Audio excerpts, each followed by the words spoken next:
чароғаки нави раҳнамо дар назди ширкати корез рафту омади мошинҳоро танзим мекунад.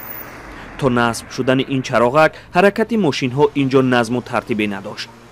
дар натиҷа қариб ҳар рӯз дар инҷо тасодуфҳо сар мезад. дар яке аз онҳо бо бархурди ду мошин ба идораи хонасозии корез 3 нафар ҳалок шуд. худи шаҳрдор ҳам эътироф кард ки набуди чароғак дар ин минтақа сабаби тасодуф гардид.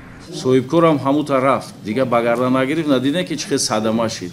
Мумкин ки ҳаму шинонида мешуд, ҳаму одисо намешуданд. Имра мо аллакай имрӯз паго аллакай овардаги ҳама таҷҳизотҳо оварда расидаш аллакай ҳозир ҳами соати дақиқа васл кардани ҳаму рафтиса. насби чароғакро дар ин ҷо шаҳрдории Кӯлоб ҳанӯз 1 соли пеш ба нақша гирифта будааст. бинобар супориш як соҳибкор бояд ин корро анҷом медод.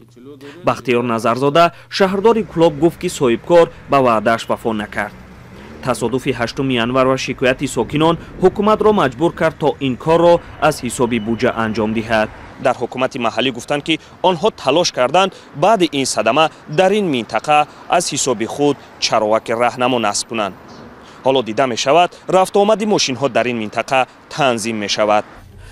радиои озодӣ рӯзи 9 январ тасодуфи маргбори ин минтақаро гузориш карда буд. дар он сокинон мегуфтанд ки набуди чароғак боиси тасодуф шуд. инчунин сокинон бо тарс ба мактаб гусел кардани фарзандонашонро мегуфтанд. дар наздикии ин чаҳорроҳа мактаби рақами 5 шаҳр ҷойгир аст. сокинон аз пайдо шудани назму тартиб дар ин ҷо сипосгузоранд ва мегӯянд хуб буд агар он кайҳо гузошта мешуд ва аз марги инсонҳо пешгирӣ мекард. маҳмуҷон раҳматзода, Озодӣ, Кӯлоб.